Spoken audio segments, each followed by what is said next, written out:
नमस्कार साथियों। ये क्लास 12th की हिस्ट्री के फर्स्ट चैप्टर की थर्ड वीडियो है और चैप्टर का नाम है ईंटें मनके और अस्थियाँ, हड़प्पा सभ्यता। तो साथियों, पिछली दो वीडियो में हम बहुत सारी बातें जान चुके हैं हड़प्पा सभ्यता के बारे में। और लास्ट वीडियो में हमने मोहनजोदड़ो के बारे में पढ़ा था और मोहनजोदड़ो की जो विशेषताएं थी उन विशेषताओं को अच्छे से बारीकी से जाना था कि किस तरीके से जो बस्ती थी वो दो भागों में बटी हुई थी। जो पश्चिमी भाग था उसे दुर्ग कहते थे और जो पूर्वी भाग था उसे निचला शहर कहते थे और दोनों की अलग अलग घेराबंदी की गई थी। दुर्ग की बात करें तो इसी के अंदर हमने जो विशाल स्नानागार है उसके कुछ विशेषताओं को जाना था और माल गोदाम के बारे में जाना था कि भाई जो माल गोदाम था उसकी क्या क्या विशेषताएं थी, कैसे अवशेष मिले थे। इसके अलावा निचले शहर की विशेषताओं को भी जान लिया था, तो दोनों को थोड़ा सा कंपेयर किया था। साथ साथ हमने मोहनजोदड़ो के अंदर किस तरीके के जो आवास थे किस तरीके के आवास बनाए गए थे उनकी विशेषताओं को भी जाना था कि कैसे हड़प्पा सभ्यता के लोग जो है अपनी प्राइवेसी को ज़्यादा इंपॉर्टेंस देते थे। ठीक है, घर जो है वो 1 से 2 मंजिल के हुआ करते थे, हर घर के अंदर एक स्नानागार होता था, हर घर के अंदर मोस्टली एक कुआं होता था। ठीक है, और नाली जो ड्रेनेज सिस्टम है उसको हमने पढ़ा था, टाउन प्लानिंग के बारे में हमने अच्छे से पढ़ा था। तो साथियों, आज हम अगले जो टॉपिक है उसकी तरफ मूव ऑन कर रहे हैं और ये टॉपिक है सामाजिक भिन्नताओं का अवलोकन। ठीक है, तो इसमें क्या पढ़ना है हमें? बेसिकली इसमें हम दो चीज़ों के बारे में पढ़ने वाले हैं। एक समाधान के बारे में पढ़ेंगे, प्यूरियल्स के बारे में, और जो दूसरा हिस्सा है उसमें हम लोग विलासिता की वस्तुओं का के वर्गीकरण के बारे में पढ़ने वाले हैं। क्यों इन दो पॉइंट्स को पढ़ना है थोड़ा सा वो जान लेते हैं। तो साथियों, किसी भी संस्कृति विशेष में रहने वाले लोगों के बीच जो सामाजिक और आर्थिक भिन्नताएं हैं उनका पता लगाने के लिए पुरातत्वविद दो तरीकों का इस्तेमाल करते हैं। ठीक है, पहला है समाधानों का अध्ययन और दूसरा है उपयोगी व विलास की वस्तुओं का अध्ययन या वर्गीकरण। यानी समाधानों के अध्ययन से पुरातत्वविद इस बात का पता लगाने की कोशिश कर रहे हैं कि हड़प्पा सभ्यता में रहने वाले जो लोग थे उनके बीच में सामाजिक तथा आर्थिक आधार पे भिन्नताएं थी या नहीं थी। साथ साथ जो उपयोगी वस्तुएं हैं और जो विलास की वस्तुएं हैं उनके अध्ययन के आधार पे या उनके वर्गीकरण के माध्यम से भी पुरातत्वविद इस बात को जानने की कोशिश कर रहे हैं कि सामाजिक और आर्थिक भिन्नताएं उन लोगों के बीच में थी या नहीं थी। तो ये दो वो माध्यम हैं जिनका इस्तेमाल पुरातत्वविद कर रहे हैं। साथियों, समाधान की अगर बात करें, हड़प्पा स्थलों से मिले समाधानों में आमतौर पर मृतकों को गर्तों में दफनाया जाता था। यानी हड़प्पा सभ्यता के जो स्थल हैं उन स्थलों से जितने जितने भी समाधानों के साक्ष्य मिले हैं, तो उनसे एक चीज़ ये स्पष्ट हुई कि हड़प्पा में जब किसी भी व्यक्ति की मृत्यु हो जाती थी तो ज़मीन में गड्ढा खोद दिया जाता था और उस गड्ढे के अंदर उस मृतक को दफना दिया जाता था। गर्त का मतलब है साथियों गड्ढा। तो जो मृतक होता था उसको गड्ढे में दफना दिया जाता था। कभी कभी गर्त की बनावट एक दूसरे से भिन्न होती थी। यानी ये जो गड्ढों की बनावट है जिसमें मृतकों को दफनाया जाता था, इसकी बनावट हर क्षेत्र के हिसाब से अलग अलग हो सकती थी। यानी एक जैसे आकार के गड्ढे हर जगह नहीं बनते थे, थोड़ी थोड़ी भिन्नताएं सब में देखने को मिलती थी। तो कभी कभी इन गड्ढों की बनावट एक दूसरे से अलग होती थी, एक दूसरे से भिन्न होती थी। कुछ स्थानों पर गर्त की सतह पर ईंटों की चिनाई की गई थी और कुछ ऐसे भी एविडेंसेस मिले हैं, कुछ ऐसे भी क्षेत्र थे हड़प्पा सभ्यता के जहाँ से समाधानों का जब अध्ययन किया गया तो पता चला कि भाई जो गड्ढा है उसकी सतह के ऊपर ईंटों की चिनाई कर दी गई है। यानी उसको मिट्टी से ढकने की बजाय उसके ऊपर ईंट से चिनाई करके उसको बंद कर दिया गया है। तो इस तरीके की भिन्नताएं हमें देखने को मिलती है। ठीक है, तो पहली विशेषता तो अगर देखें तो वो ये होगी कि मृतकों को गड्ढों में दफनाया जाता था। दूसरी, गड्ढों का आकार, साइज ये जगह टू जगह, रीजन टू रीजन वेरी करता था। और तीसरी चीज़ कि कुछ ऐसे भी एविडेंसेस मिले हैं जहाँ जो गड्ढे होते थे उसकी सतह की ईंटों से चिनाई कर दी जाती थी। लेकिन क्या इन सारी विशेषताओं से सामाजिक भिन्नताओं का पता लग सकता है? तो साथियों, पुरातत्वविद भी इस मामले में किसी कठोर रीजन पे नहीं पहुंचते हैं, क्योंकि इस आधार पे सामाजिक भिन्नताओं का पता लगाना काफ़ी कठिन है। ठीक है, आगे बढ़ते हैं। कुछ कब्रों में मृद भांड और आभूषण भी मिले हैं। तो साथियों, कुछ ऐसी कब्रें हैं जहाँ मृद भांड यानी मिट्टी के बर्तन और आभूषण ये भी मिले हैं, यानी जो भी मृतक जिसको गर्त में या गड्ढे में दफनाया जाता था तो उसके साथ में मिट्टी के कुछ बर्तन और कुछ आभूषण रख दिए गए थे। तो ऐसे ही एक कब्र का साक्ष्य पुरातत्वविदों के सामने था और उन्होंने उसका अध्ययन करने की कोशिश की।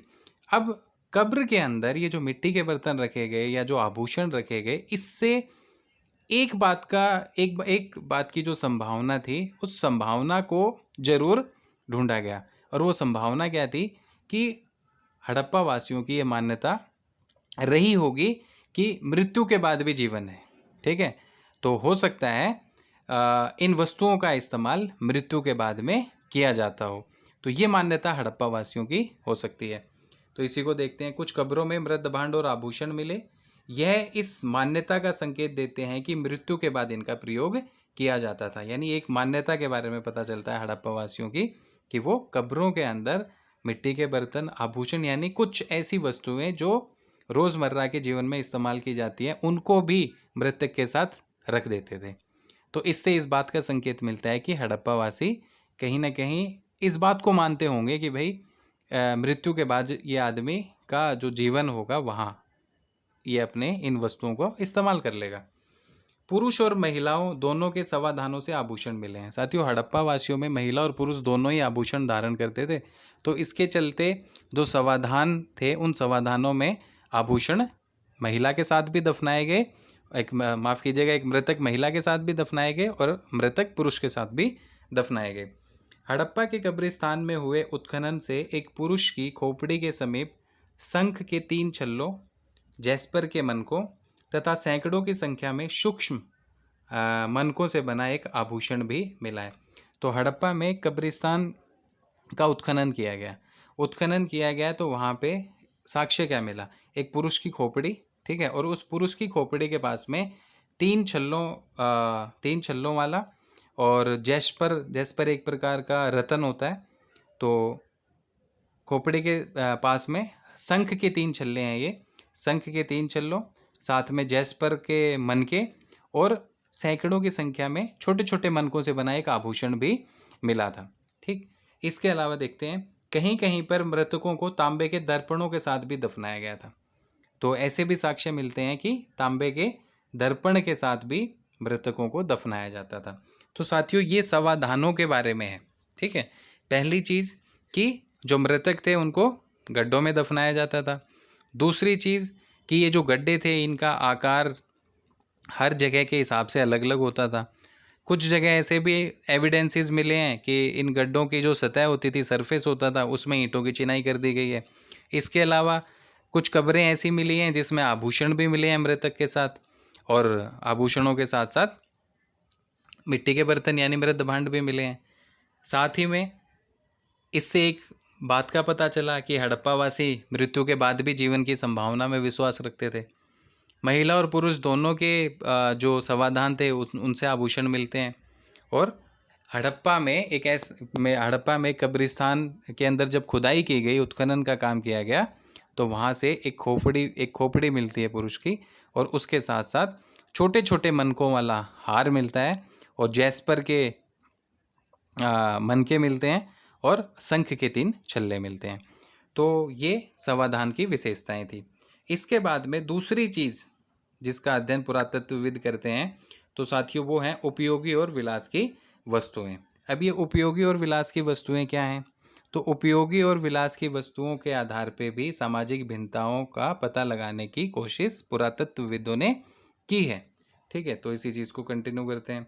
सामाजिक भिन्नताओं का पता लगाने की अन्य विधि है उपयोगी और विलास की वस्तुओं का वर्गीकरण। ठीक है, अब उपयोगी वस्तुएं कौन सी हैं और विलास की वस्तुएं कौन सी हैं, इसको देख लेते हैं। रोज़मर्रा के उपयोग की वस्तुओं को उपयोगी की श्रेणी में रखा गया, यानी डेली लाइफ में जिन वस्तुओं का इस्तेमाल किया जाता था रोज़मर्रा की ज़िंदगी में, उनको उपयोगी वस्तु की श्रेणी में पुरातत्वविदों ने रखा। अब उपयोगी वस्तु को ही पढ़ रहे हैं। इन वस्तुओं को पत्थर या मिट्टी जैसे सामान्य पदार्थों से आसानी से बनाया जा सकता था। यानी जो वस्तुएं उपयोगी की श्रेणी में रखी गई, जो रोज़मर्रा के जीवन में इस्तेमाल होती थी, ये वो वस्तुएं थी जो बड़ी आसानी से बनाई जा सकती थी। यानी इसके लिए, इनको बनाने के लिए कोई खास कठिन या जटिल तकनीकी का सहारा नहीं लेना पड़ता था। तो आसान विधियों से, सरल तकनीक से इन वस्तुओं को बनाया जा सकता था। और इन वस्तुओं को बनाने के लिए जो कच्चा माल चाहिए था वो क्या होता था? तो वो पत्थर या मिट्टी। तो साधारण पत्थर और मिट्टी से इस प्रकार की वस्तुएं निर्मित कर ली जाती थी, और जो बड़ी आसानी से और बिना किसी खास तकनीक के भी निर्मित की जा सकती थी। तो इसलिए इन वस्तुओं को सामान्य श्रेणी की या उपयोगी जो वस्तुएं हैं उसके श्रेणी में इनको रखा गया। अब कौन कौन सी वस्तुएं उपयोगी की श्रेणी में थी? इनमें चक्कियाँ, मृद भांड, सुइयाँ जैसी वस्तुएं शामिल थी। यानी चक्की, अनाज पीसने वाली, मृद भांड, मिट्टी के बर्तन और सुइयाँ, ये जो चीज़ें हैं, ये जो वस्तुएं हैं, इन वस्तुओं को उपयोगी वस्तुओं की श्रेणी में रखा गया था। तो 3 चीज़ें हमारे सामने आ जाती हैं। चौथी बात क्या है? ये वस्तुएं हर बस्ती में पाई गई। यानी जो उपयोगी वस्तुएं हैं, यानी रोज़मर्रा के जीवन में इस्तेमाल होने वाली जो वस्तुएं हैं, ये लगभग हड़प्पा सभ्यता के हर स्थल या हर बस्ती में सामान्यतः देखने को मिलती है। तो ये 4 विशेषताएं आती हैं हमारे सामने। ठीक है, पहली क्या? तो पहली ये थी कि ऐसी सारी वस्तुएं जो रोज़मर्रा के जीवन में इस्तेमाल होती हैं वो सामान्य या उपयोगी वस्तु की श्रेणी में रखी। दूसरी बात कि भाई ये जो वस्तुएं थी, इनको पत्थर से या मिट्टी से आसानी से बनाया जा सकता था, बिना किसी तकनीक के, बिना किसी जटिल तकनीक का इस्तेमाल किए हुए इनको बनाया जा सकता था।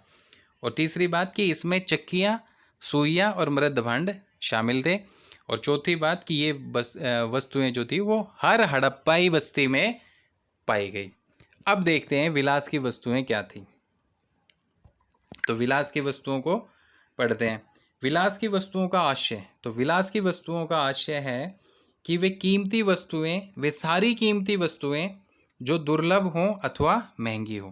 ठीक है, ऐसी सारी कीमती वस्तुएं जो दुर्लभ हों और महंगी हों, उनको विलास वस्तुओं की श्रेणी में रखा। तो ये पुरातत्वविदों ने काम किया कि जो भी एविडेंसेस मिले, जो भी वस्तुएं मिली, उन वस्तुओं का वर्गीकरण करना शुरू कर दिया। और उसमें ऐसी वस्तुएं जो महंगी हों, कीमती हों, जटिल तकनीक से बनी हो, या ऐसे माल से बनी हो जो उस स्थान पे उपलब्ध नहीं है, बल्कि बाहर कहीं से लाना पड़ रहा है, दूर से कहीं से लाना पड़ रहा है, तो उन सारी वस्तुओं को पुरातत्वविदों ने विलासिता की वस्तु की संज्ञा दी। ये वस्तुएं स्थानीय स्तर पर अनुपलब्ध पदार्थों से बनती थी। यानी जो विलासिता की श्रेणी वाली वस्तुएं थी, ये उस कच्चे माल से बनती थी जो कच्चा माल उस इलाके में मिलता ही नहीं था, बल्कि उसको बाहर से लाना पड़ता था। ठीक, इनको बनाने के लिए जटिल तकनीकों का प्रयोग किया जाता था। बिल्कुल सही बात है। जो उपयोगी वस्तुएं थी, जो रोज़मर्रा के जीवन में इस्तेमाल होती थी, उनके लिए कोई जटिल तकनीक का इस्तेमाल नहीं करना पड़ता था। लेकिन जो विलास की वस्तुएं हैं, इनको बनाने के लिए जटिल तकनीकों का इस्तेमाल करना पड़ता था। यानी एक खास विधि, और जो व्यक्ति उस खास विधि में पारंगत होगा वो ही इन वस्तुओं को बना सकता है। इसका एक एग्जाम्पल है हमारे सामने, फयांस। ठीक है, ये फोटो लगाई है फयांस की। अब ये है क्या? तो देखने से ही पता चल रहा है साथियों कि ये कहीं ना कहीं मिट्टी का सा बना हुआ बर्तन है। तो है क्या? फयांस के छोटे पात्र को कीमती माना जाता था क्योंकि इन्हें बनाना कठिन था। अब ये जो पात्र है, इसको आसानी से नहीं बनाया जा सकता था। ठीक है, इसलिए इसे कीमती माना गया, और पुरातत्वविदों ने इसे जो विलासिता की वस्तु है, जो कीमती वस्तु है, जो दुर्लभ वस्तु है, उस श्रेणी में रखा। अब देखते हैं कि ये फयांस होता क्या है, तो इसको बनाया कैसे जाता था। तो फयांस को बालू यानी रेत, रंग व चिपचिपे पदार्थ के मिश्रण से बनाया जाता था। तो एक मिश्रण बनाया जाता था। ठीक है, ये जो पात्र है ये फयांस का बना हुआ है। तो फयांस तैयार कैसे होता था? तो एक चिपचिपा पदार्थ, उसके अंदर रंग मिला दिया जाता था, और उसके अंदर घिसी हुई रेत या बालू मिला दी जाती थी। उसको मिलाने के बाद उसे गूंथा जाता था, और जो मटेरियल तैयार होता था उसे फयांस का नाम दिया गया। और उस फयांस से ये छोटे छोटे पात्र या बर्तन बनाए गए थे। तो ये जो वस्तु थी, ये जो मिट्टी का बर्तन बना, इसको दुर्लभ श्रेणी में रखा गया या विलास की वस्तुओं की श्रेणी में रखा गया। अब इसका यूज़ क्या है?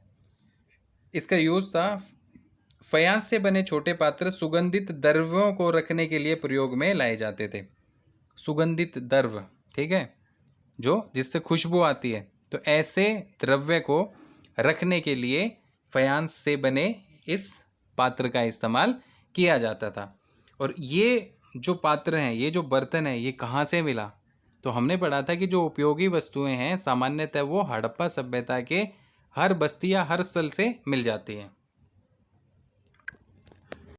लेकिन जो दुर्लभ वस्तुएं हैं, जो कीमती वस्तुएं हैं या जो विलासिता की वस्तुएं हैं, ये हड़प्पा सभ्यता में हर स्थल से नहीं मिलती हैं। जैसे फयांस की अगर बात करें तो फयांस से बने जो पात्र हड़प्पा और मोहनजोदड़ो में ही मिले हैं। कालीबंगन जैसी छोटी बस्तियों में ये नहीं मिलते हैं। तो दुर्लभ वस्तु हर जगह नहीं मिलेगी, और जो उपयोगी वस्तु होगी वो हर स्थल हर जगह मिल जाएगी हड़प्पा सभ्यता के। तो इस आधार पे हिस्टोरियंस ने विलासिता की वस्तुओं और सामान्य या दैनिक उपयोग की वस्तुओं के बीच में एक वर्गीकरण किया है, ताकि सामाजिक या आर्थिक भिन्नताओं को समझ सकें। अब दूसरी चीज़, इसके अलावा सोना भी दुर्लभ और कीमती माना जाता था। बिल्कुल आज के दौर में भी अगर देखें तो गोल्ड बहुत ज़्यादा कीमती होता है, ठीक है, महंगा है बहुत ज़्यादा, उसका प्राइस बढ़ रहा है कंटिन्यूसली, तो वो दुर्लभ है हमारे लिए, वो कीमती भी है। तो ये कहाँ से मिला? हड़प्पा स्थलों से मिले सभी सोने के आभूषण संचयों से मिले हैं, यानी जो सोने के आभूषण हैं वो हड़प्पा से मिलते हैं, ठीक है। और ज़्यादातर जो सोने के ये आभूषण हैं ये कहाँ से मिले? तो ये संचयों से प्राप्त होते हैं। अब संचय क्या होता है साथियों? तो संचय एक तरीके से एक बर्तन जैसा ही है, और इसके अंदर वस्तुओं को रखा जाता है, यानी ऐसे पात्र या ऐसे घड़े जिनका इस्तेमाल वस्तुओं को रखने के लिए किया जाता है, ठीक है। तो अब जो मेटल के काम करने वाले लोग हैं, ठीक है, जो मेटल वर्कर्स हैं, धातु कर्मी हैं, वो शायद जो सोने का काम करते होंगे, उन्होंने ऐसे संचयों को बनाया होगा, ऐसे पात्रों को बनाया होगा, और उसके अंदर उन्होंने संभाल के अपने धातु से बनी हुई चीज़ को रख दिया, ठीक है, और उसको अपने घर में संभाल के रख दिया है, ज़मीन के अंदर गाड़ के रख दिया। बाद में जब किसी वजह से ये सभ्यता का अंत हुआ, तो जब अब ये चीज़ें तो वहीं ज़मीन में गड़ी रहेगी या घरों में जहाँ भी थी वो रखी रहेगी। उसके बाद में जब यहाँ पे उत्खनन का काम हुआ, खुदाई का काम शुरू हुआ, तो पुरातत्वविदों के हाथ में ये चीज़ें लगी, ठीक है। तो सोना भी दुर्लभ था, कीमती था, और ज़्यादातर सोने के आभूषण हड़प्पाई स्थलों से मिलते हैं, लेकिन मिलते किस में हैं? वो संचयों से मिलते हैं, यानी एक जगह इकट्ठा किया गया। संचय का मतलब होता है इकट्ठा करना एक जगह। तो संचय यानी ऐसे पात्र और ऐसे घड़े जिनके अंदर इनको स्टोर करके उनके मालिक के द्वारा रखा गया हो, तो उससे मिलते हैं। तो साथियों, ये दो ऐसी चीज़ें हैं जो हमें हड़प्पा सभ्यता के सामाजिक व्यवस्था को समझने में मदद करती है। एक चीज़ और बता देता हूँ, अगर समाधानों की बात करें तो शवों का अंतिम संस्कार 3 तरीके से किया जाता था हड़प्पा में। एक होता था पूर्ण समाधिकरण, यानी इसमें जो शव होता था उसको पूर्ण रूप से ज़मीन के अंदर दफना दिया जाता था। दूसरा होता था आंशिक समाधिकरण, यानी मृतक का जो बॉडी होती थी उसको पहले जानवरों के आगे डाल दिया जाता था, इसको पशु पक्षी खा लेते थे, और जो हिस्सा बच जाता था उसको ज़मीन में दफना दिया जाता था।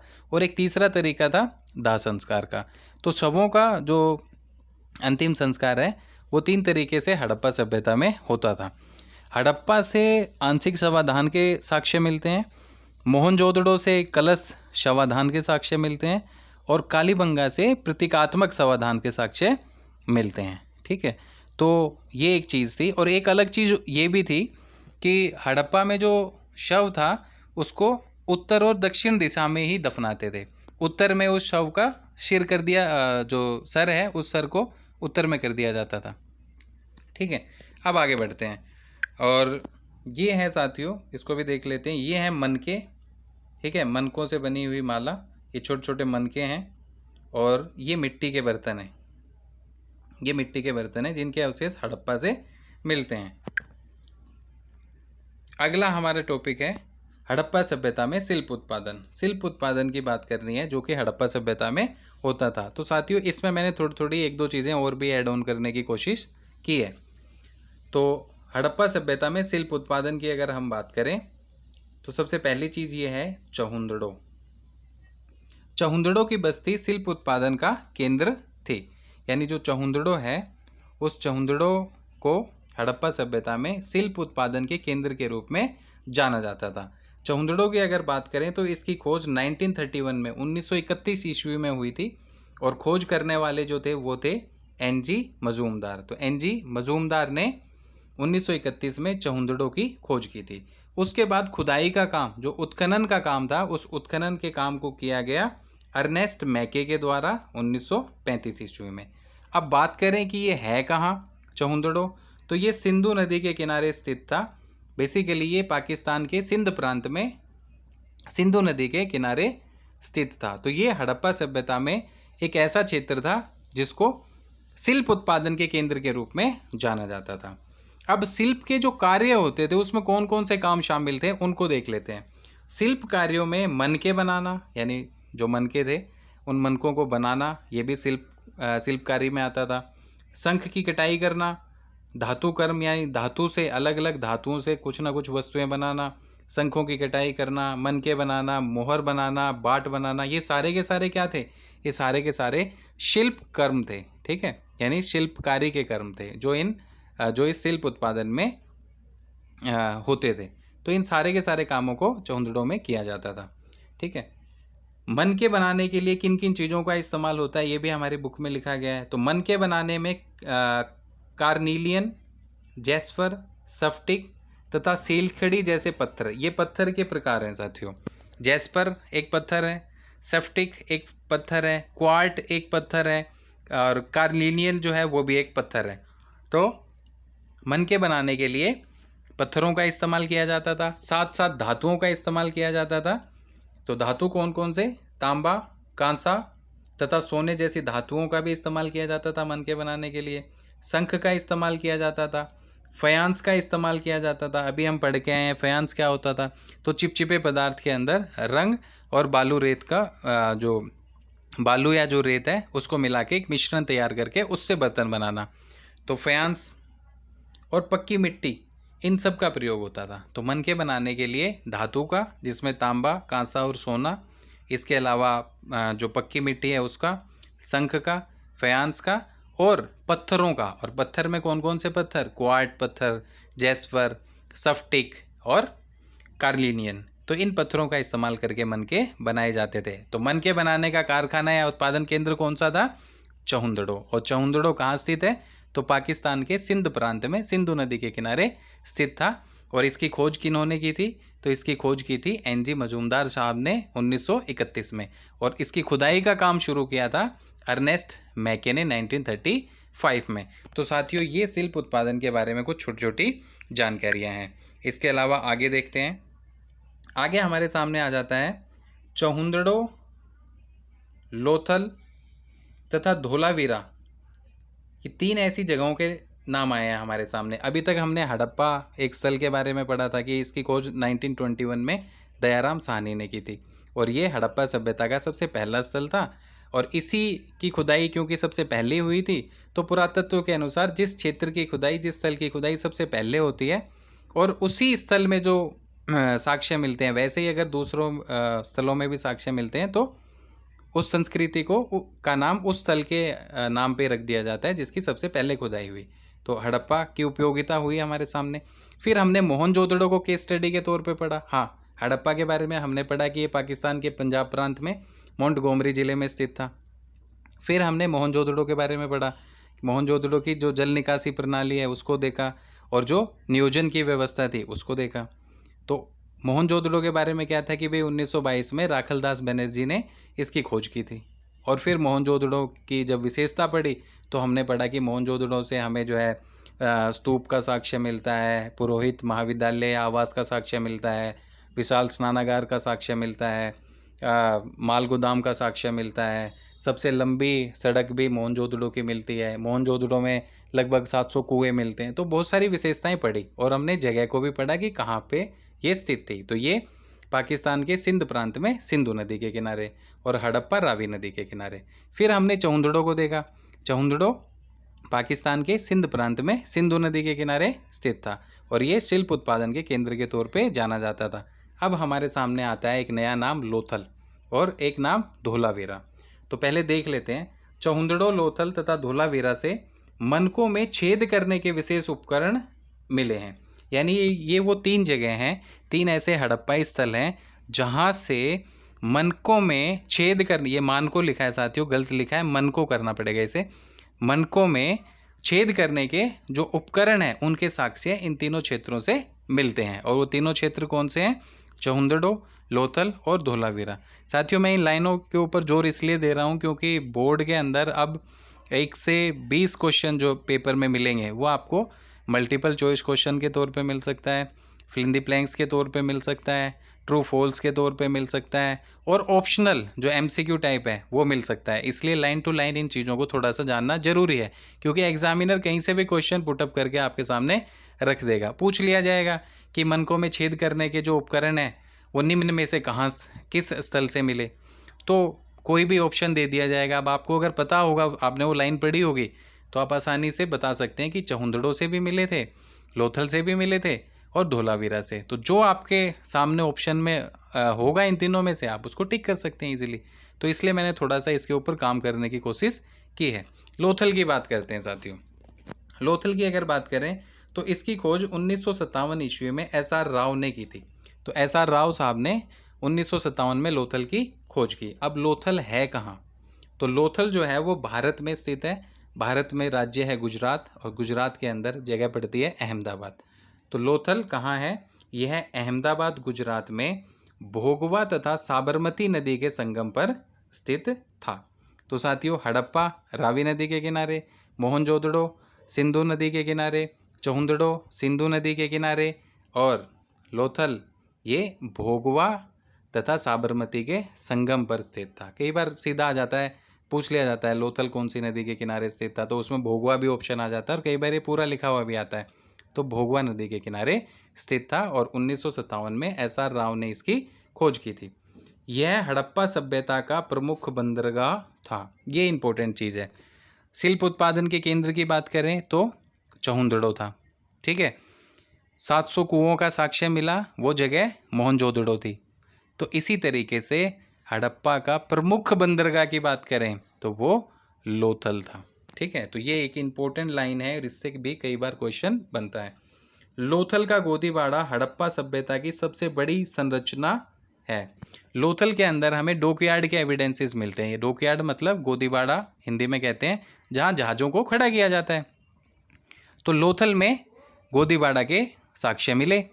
अब एक सवाल आता है कि हड़प्पाई सभ्यता की सबसे बड़ी संरचना कौन सी थी, और उसमें अलग अलग ऑप्शन दे दिया जाएगा। विशाल स्नानागार लिख दिया जाएगा, विशाल अन्नागार लिख दिया जाएगा, गोदीबाड़ा लिख दिया जाएगा, ऐसे करके 4 ऑप्शन दे दिए।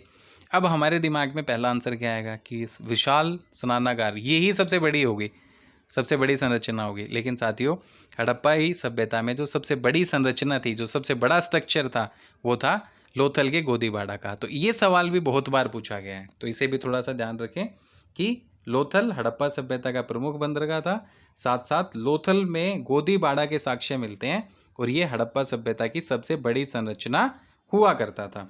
इसके अलावा देखते हैं लोथल से और क्या क्या मिलता है।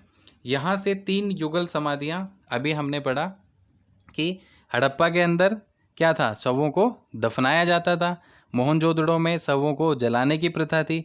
इसके अलावा मैंने बताया हड़प्पा के अंदर आंशिक शवादान, मोहनजोदड़ो के अंदर कलश शवादान और कालीबंगा से प्रतीकात्मक शवादान के साक्ष्य मिलते हैं। 3 ये हो गए। चौथा लोथल से युगल समाधियों के साक्ष्य मिलते हैं। तो ये भी एक सवाल अपने आप में अहम बन जाता है। गोदीबाड़ा के साक्ष्य मिलते हैं। फारस की मोहर, फारस की मोहर मिलने का मतलब ये है कि कहीं ना कहीं ये वो जगह थी जहाँ से व्यापार व्यवस्था संचालित की जाती थी और हड़प्पा वासी पश्चिमी एशिया के साथ व्यापार करते थे। तो इसका मतलब लोथल वो बंदरगाह था जहाँ पे बाहर से, पश्चिमी एशिया से आके नावें रुकती थी, जहाज रुकते थे। इसलिए जो लेन देन होता था, उस लेन देन में, उस दौर में जो भी लेन देन का माध्यम था, उस माध्यम के साक्ष्य यहाँ से मिलते हैं। तो फारस के साथ व्यापारिक संबंध होने के चलते फारस की मोहर का साक्ष्य भी हमें लोथल से मिलता है। तो लोथल से युगल समाधि का साक्ष्य मिला, लोथल से गोदीबाड़ा का साक्ष्य मिला, और लोथल से फारस की मोहर का साक्ष्य मिला। इसके अलावा लोथल से धान और बाजरे के भी साक्ष्य मिलते हैं। सो धान और बाजरे के साक्ष्य भी लोथल से मिलते हैं, और अग्निकुंड के साक्ष्य भी लोथल से मिलते हैं। तो साथियों, ये छोटी छोटी जानकारी लोथल के बारे में थी। हालांकि ये हमारी बुक में इतना सब नहीं दिया गया है, मैंने 2 4 5 बातों को थोड़ा सा बताया कि एक्स्ट्रा डाला है, ताकि एक तरीके से कंप्लीट पैकेज हो।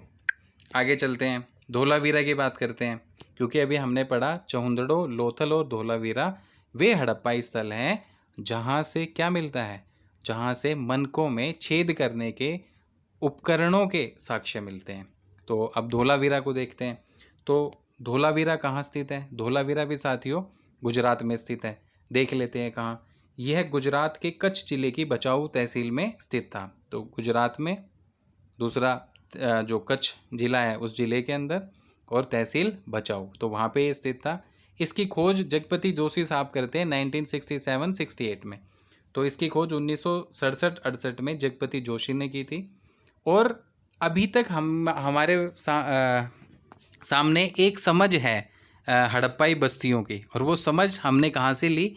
तो हमने मोहनजोदड़ो को पढ़ा था, और हमने एक छोटी सी बात जानी थी कि जो मोहनजोदड़ो की बस्ती थी, यानी जो मोहनजोदड़ो शहर था, ये 2 भागों में बटा हुआ था, एक पश्चिमी भाग और एक पूर्वी भाग। पश्चिमी भाग को दुर्ग कहा जाता था और पूर्वी भाग को निचला शहर कहा जाता था। धोलावीरा के अंदर एक अलग विशेषता मिलती है, एक विशेषता देखने को मिलती है, जो धोलावीरा को बाकी हड़प्पाई स्थलों से अलग कर देती हैं। और वो विशेषता क्या थी कि जो धोलावीरा की बस्ती थी वो 2 नहीं 3 भागों में बटी हुई थी।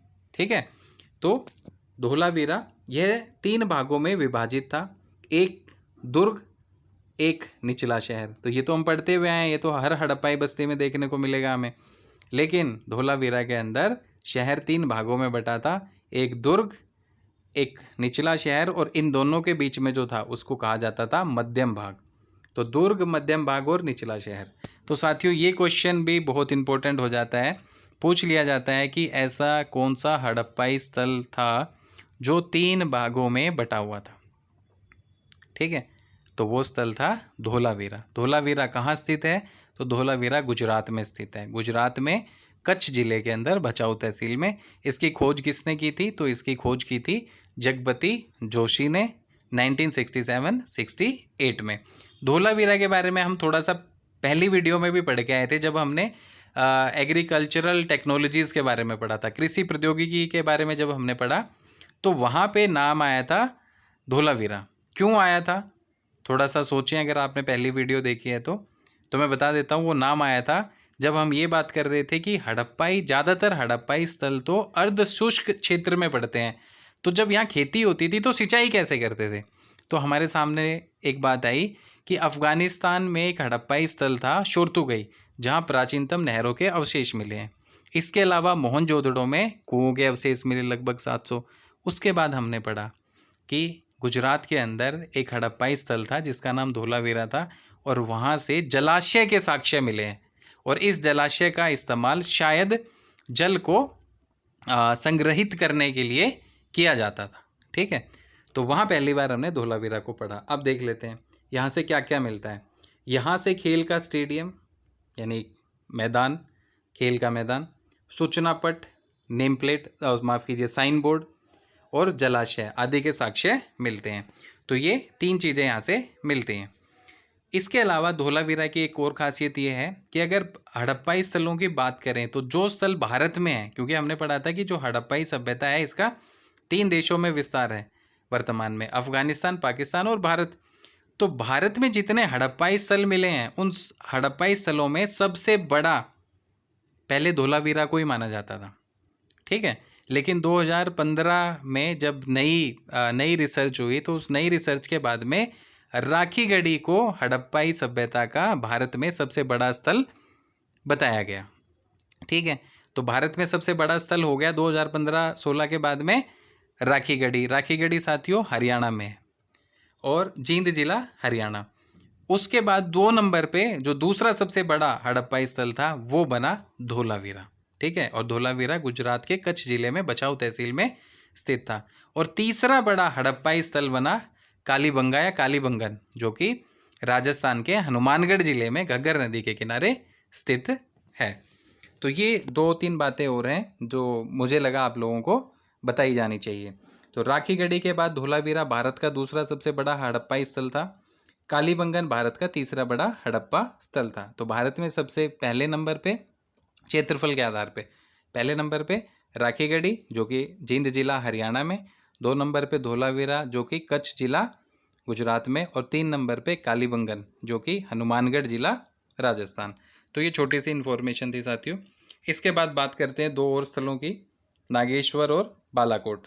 ये एनसीईआरटी की बुक में दिया गया है, बस एक लाइन लिखी हुई थी एनसीईआरटी की बुक में कि चहुंदड़ो, लोथल और धोलावीरा ये वो 3 हड़प्पाई स्थल हैं जहाँ से मनकों में छेद करने के उपकरणों के साक्ष्य मिलते हैं।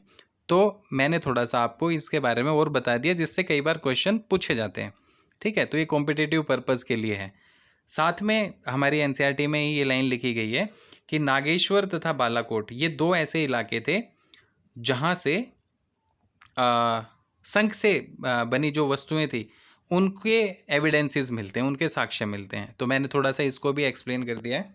नागेश्वर तथा बालाकोट ये दोनों बस्तियां समुद्र तट के नज़दीक स्थित थी। मैप को मैंने फर्स्ट वीडियो में थोड़ा सा एक्सप्लेन किया था, उसको अगर देखेंगे तो ये दोनों जगह ऐसी हैं जो समुद्र के किनारे या समुद्र के तट के किनारे ही स्थित थे। नागेश्वर की बात करें तो नागेश्वर जो है ये गुजरात में स्थित था, और बालाकोट की बात करें तो बालाकोट पाकिस्तान में स्थित था। ठीक है, खैबर पख्तूनवा जिला है उसमें बालाकोट स्थित था, और नागेश्वर जो है ये कच्छ की खाड़ी में स्थित था। ये दोनों बस्तियां समुद्र तट के नज़दीक स्थित थी, और इन दोनों की खासियत क्या थी साथियों, तो ये शंख से बनी वस्तुओं जिनमें चूड़ियाँ, करछियाँ और पचिकारी की वस्तुएं शामिल हैं के निर्माण के प्रमुख केंद्र थे। तो ये जो 2 हड़प्पाई स्थल हैं ये भी, इन दोनों की विशेषता ये थी कि शंख से बनी जो वस्तुएं थी उनके निर्माण के केंद्र के तौर पे ये दोनों बस्तियां जानी जाती थी। ठीक है, और यहाँ पे शंख से बनी वस्तुओं का निर्माण किया जाता था और उन वस्तुओं को फिर दूसरे हड़प्पाई स्थलों में भेज दिया जाता था। ठीक है, और कौन कौन सी वस्तुएं बनती थी शंख से, तो चूड़ियाँ बनती थी, करछियाँ बनती थी, इसके अलावा साजो सजावट का जो सामान है जिसको पचिकारी कहते हैं वो वस्तुएं भी शंख से बनती थी। तो शंख से संबंधित वस्तुओं के को निर्मित करने का जो कारखाना या जो स्थल है वो कौन सा था। शंख से निर्मित हुई वस्तुओं का साक्ष्य किन स्थलों से मिलता है, ये सवाल बनता है साथियों। तो ये नागेश्वर और बालाकोट से, नागेश्वर गुजरात में और बालाकोट पाकिस्तान में।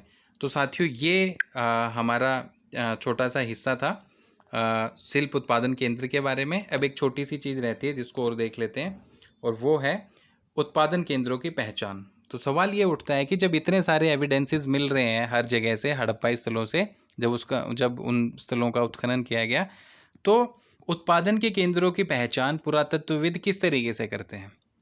तो जाहिर सी बात है कि उत्पादन के केंद्रों की पहचान कैसे होगी कि अगर, अब आज का एग्जाम्पल ले लेते हैं, अगर कोई लोहे का सामान बनाता है या कोई लकड़ी का सामान बनाता है मान लो, ठीक है, तो वो लकड़ी से जब सामान बनाएगा तो उसको ठोका पीटी करेगा, उसको काटेगा। ठीक है, तो ऐसे में क्या होगा, उसका जो वेस्ट मटेरियल है, जो कूड़ा करकट है, वो वहीं पड़ा मिलेगा। अब किसी दुकान के इर्द, अब वो रोज़ लकड़ी का काम कर रहा है तो दुकान के इर्द गिर्द भी जमा होगा। तो हम बाहर से घूमते हुए भी जाएंगे तो कह सकते हैं कि हाँ इस दुकान में कहीं ना कहीं लकड़ी का काम होता है। तो वही चीज़ यहाँ है कि पुरातत्वविद कैसे उत्पादन केंद्रों की पहचान करते हैं। तो उसके लिए वो कुछ ऐसे तरीके हैं, कुछ ऐसी चीज़ें हैं जिनको ढूंढने का प्रयास करते हैं, और उससे पता लगा लेते हैं कि ये उत्पादन केंद्र था या नहीं था। तो शिल्प उत्पादन केंद्रों की पहचान के लिए पुरातत्वविद निम्नलिखित अवशेषों को खोजते हैं। ठीक है, कौन कौन से अवशेष खोजते हैं। पत्थर के टुकड़े, बिल्कुल सही बात है। हमने पढ़ा कि मन के बनाने के लिए किन किन वस्तुओं का इस्तेमाल होता है, तो हमने ये चीज़ पढ़ी थी कि पत्थर, कई सारे तरीके के पत्थर हैं जिनसे मन के बनते हैं। कार्नीलियन था, जेस्पर था, क्वार्ट्स था, ये पढ़े थे। सेलखड़ी था, स्फटिक था। तो पत्थर के टुकड़े मिल जाएंगे, शंख के टुकड़े मिल सकते हैं, ठीक है, कूड़ा करकट मिल सकता है। अगर उसके बाद हमने पढ़ा मन के बनाने के लिए हम धातुओं का भी इस्तेमाल कर, वो लोग धातुओं का भी इस्तेमाल करते थे, तांबा, कांसा और सोना, ठीक है। तो उन धातुओं के जो अयस्क हैं, जो इम्प्योर फॉर्म है, उसके भी अवशेष मिल सकते हैं। तो पुरातत्वविदों को शिल्प उत्पादन केंद्रों की पहचान करने में मदद मिली। कौन से एविडेंसेस से? कि उनको पत्थर के टुकड़े मिले, बहुत सारे ढेर मिले, शंख के टुकड़े मिले, कूड़ा करकट मिलना शुरू हुआ, तांबा अयस्क जैसा कच्चा माल के अवशेष मिले, औजारों के, जिन औजारों का इस्तेमाल करके सामान बनाया जाता था, तो वो औजारों के भी अवशेष मिले उनको खुदाई में। कुछ ऐसी वस्तुएं जो पूरी नहीं हो पाई, आधी अधूरी रह गई, उनके भी अवशेष मिले। और कुछ ऐसी वस्तुएं, मतलब कोई सामान बनाने की कोशिश की, वो सही से नहीं बना, उसको फेंक दिया, तो त्याग दिया गया माल। तो ये वो सर्टेन फैक्टर्स हैं, माफ़ कीजिएगा, ये वो कुछ कारक हैं जिनका अध्ययन करके पुरातत्वविद इस बात का पता लगाते हैं कि ये विशिष्ट जगह उत्पादन केंद्र थी या नहीं थी। तो उसके लिए त्यागा हुआ माल, कूड़ा करकट, तांबे के जो अयस्क हैं वो, कच्चा माल, इसके अलावा शंख के टुकड़े हो सकते हैं, पत्थर के टुकड़े हो सकते हैं, औजार हो सकते हैं, और अपूर्ण वस्तुएं जो पूरी नहीं हुई। तो इन सब के अवशेषों के, इन सारी चीज़ों के जो साक्ष्य मिले, उन साक्ष्यों के आधार पर पुरातत्वविद इस बात का फैसला करते हैं कि वो जगह उत्पादन का केंद्र है या नहीं। जहाँ से ये मिलेंगे वो उत्पादन का केंद्र होगा, जहाँ से नहीं मिलेंगे वो उत्पादन का केंद्र नहीं होगा। तो साथियों, आज के लिए इतना ही। अगर आपको वीडियो पसंद आई हो तो प्लीज़ लाइक करें, कमेंट करें और शेयर करें, साथ साथ चैनल को सब्सक्राइब करें, क्योंकि पूरी 12th की हिस्ट्री इस यूट्यूब चैनल पे आपको मिलने वाली है। और साथ साथ 11th की हिस्ट्री भी शुरू होगी, और 9th 10th की चल रही है। तो आज के लिए इतना ही, जल्दी नेक्स्ट वीडियो में मिलते हैं। Thank you.